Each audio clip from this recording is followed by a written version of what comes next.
سلام، اسم من شیداست. الان 21 سالمه. یادمه تو دوران دبیرستان به خاطر فرار از شرایط بد اقتصادی خانواده دلم میخواست با یکی دوست بشم و بعدم با هم ازدواج کنیم و زندگی خودم رو داشته باشم. بابام یه چند سالی بود که ورشکسته شده بود و زندگی خیلی سختی داشتیم.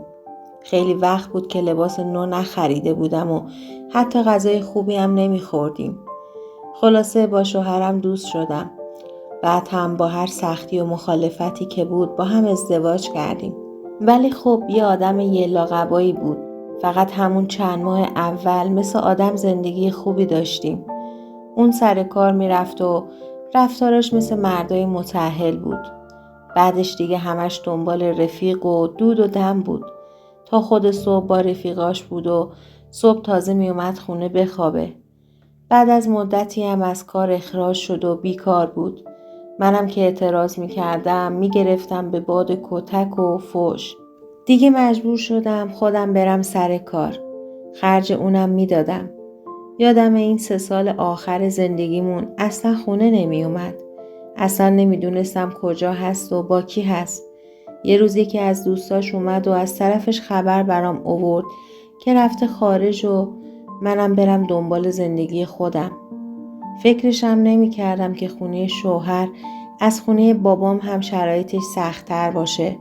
یادمه تو همین رفت و آمدای الکی شوهرم همون اوایل یه بار ناخواسته باردار شدم. ولی بچه برام نموند و خود به خود افتاد. خدا رو شکر که بچه‌ای ندارم که اون طفلی هم شرایطش از منم بدتر بشه. چون پدری بالای سرش نیست. منم که شرایطم معلومه. دیگه گذشت و یه روز به مامانم زنگ زدم. گفتم تصمیم گرفتم که طلاق بگیرم. مادرم هم خیلی خوشحال شد. چون از اولم میگفت شوهرم به درد نمیخوره و مرد زندگی نیست. ولی من گوشم بدهکار نبود و این اشتباه رو کردم. خلاصه خونه اجاره‌ای رو تحویل دادم و وسایلمو بردم خونه مادرم. چند روز بعد رفتم محضر محل که درخواست طلاق بدم. رفتم تو سلام کردم. یه آخوند میان سالی پشت میز نشسته بود که گفت امرتون. گفتم میخوام طلاق بگیرم. بهم اشاره کرد گفت بشین. منم نشستم و داستان زندگیمو براش گفتم. بهم گفت دختر جون به این راحتی نمیتونی طلاق بگیری. یعنی اول باید بری دادگاه و درخواست طلاق رو تنظیم کنی. بعدش آدرس طرف رو داشته باشی و مراحل قانونی شو. حتی اگر وکیلم بگیری کم کم چند سالی باید تو دادگاه بری و بیای تا طلاقت غیابی صادر بشه. منم که از هیچ جا خبر نداشتم و اصلا نمیدونستم مراحل قانونیش چیه. التماس کنان گفتم حاج آقا تو رو خدا شما نمیتونید کمکم کنید تا زودتر طلاق رو بگیرم. من 4 سال گیر این آقا افتادم. الان 3-4 ساله که باید برم و بیام تا طلاقم هم صادر بشه. تازه با وکیل. آخه پول وکیلم ندارم بدم.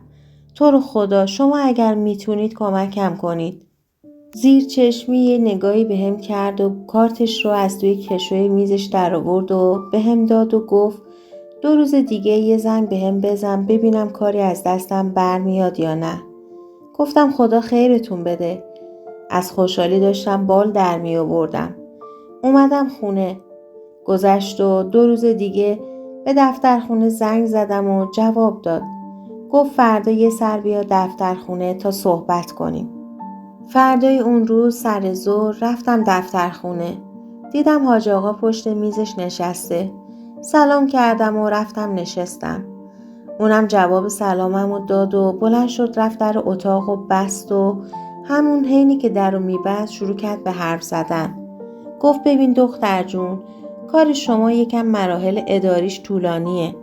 بهم گفت من از چند تا از آشناهایی که داشتم پرسیدم که به این راحتی هم نیست. گفتم الان باید من چیکار کنم حاج آقا؟ تو رو خدا یه جوری طلاق منو صادر کنید تا من راحت بشم. اونم حرفمو قطع کرد و گفت بذار یه تماس بگیرم. شاید بشه یه کاری کرد. همینجا خطبه طلاق رو بخونیم و قال قضیه رو بکنیم ولی قبلش باید یه زنگی بزنم. منم ناخواسته گفتم خدا خیرتون بده. ایشالا بتونم براتون جبران کنم. یه دفعه گفت دختر جون چجوری میخوای جبران کنی؟ منم با تعجب که یه حرفی رو همینجوری از دهنم پرونده بودم به حاج آقا نگاه کردم و گفتم نمیدونم والا. حاج آقا گفت ولی من راه جبرانشو میدونم. همون راهی که خدا گذاشته. از خودم وا رفتم و سرم از خجالت انداختم پایین. اونم سکوت کرد و چیزی نگفت. یکم بعد اینکه ساکت شده بود به هم گفت چه کار کنم، زنگ بزنم به اون آشنایی که دارم.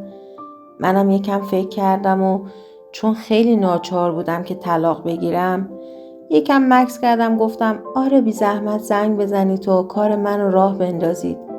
اونم گفت به چشم.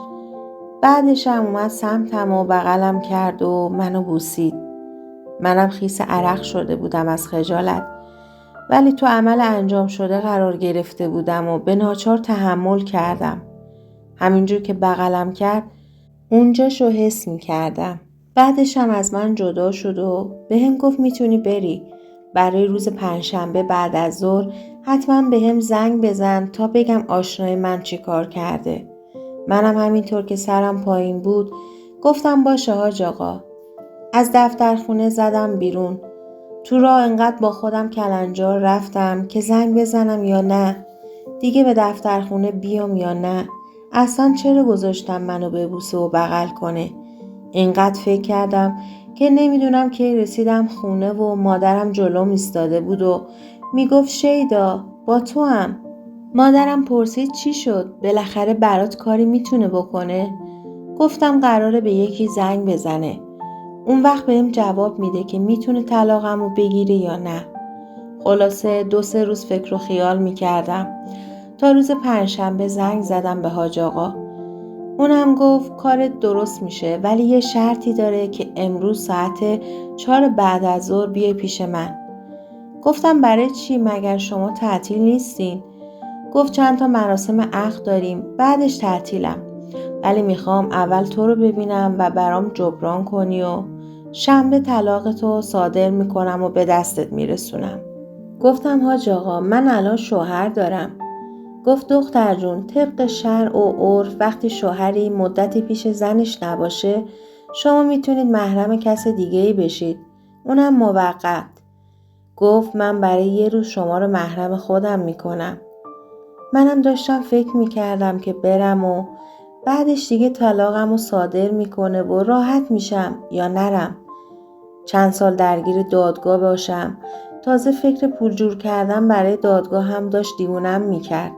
چون خانوادم حمایت از من نمیکردن. چون خودشونم زندگی راحتی نداشتن و درآمد بابام فقط هزینه خورد و خوراک و اجاره و اینجور چیزا میشد.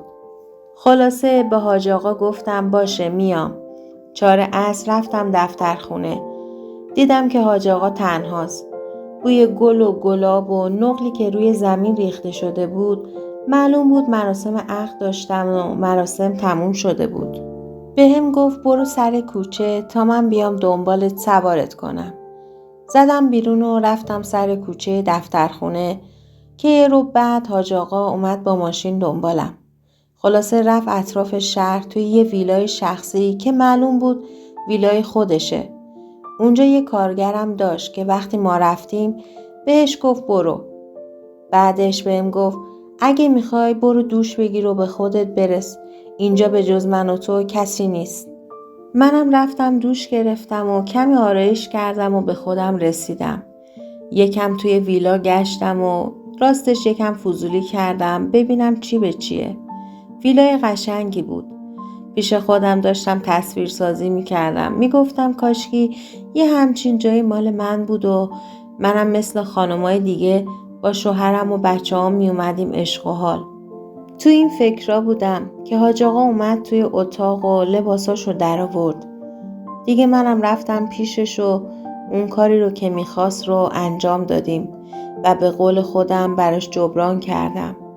دیگه به هر سختی و چندشی بود تحمل کردم تا به چیزی که میخواستم برسم. کارش که باهام تموم شد انگار خیلی خوشش اومده بود. بهم گفت اگه این رابطه ادامه دار بشه قول میدم ساپورت مالیتم کنم. منم چیزی نگفتم چون فقط میخواستم طلاقمو بگیرم و بهش گفتم شما اول طلاق منو بگیر تا به بعدش فکر کنم. اونم بهم گفت ای به چشم. خلاصه از ویلا برگشتیم و شنبه بهش زنگ زدم. اون گفت بیا دفترخونه طلاقت حاضره بگیر و برو. منم رفتم و خطبه طلاق رو خوند و مدارک صادر شده رو بعد از چند تا امضا بهم داد. بعدش بهم گفت امروز عصر میای پیشم؟ منم فقط به خاطری که از دستش خلاص بشم گفتم آره حتما میام. بعدش اومدم خونه و به مامانم گفتم هر کی زنگ زد و با من کار داشت بگو ما مستاجر جدیدیم و همچین کسی رو اینجا نداریم. حاج آقا چند بار زنگ زده بود و مامانم سربالا جوابشو داده بود. الانم چند سالی هست از اون ماجرا میگذره و منم دارم زندگی میکنم. اما دیگه گول ظاهر آدمایی مثل شوهرم یا حاج آقا رو نمیخورم و کسی رو تو زندگیم راه نمیدم. خب دوستان این داستانم به پایان رسید. اگر از این جور داستانهای واقعی خوشتون میاد یادتون نره کانال رو سابسکرایب کنید و دکمه زنگوله کناریشو بزنید تا به محض انتشار اولین ویدیو به شما اطلاع داده بشه. تا داستان بعدی خدا نگهدارتون باشه.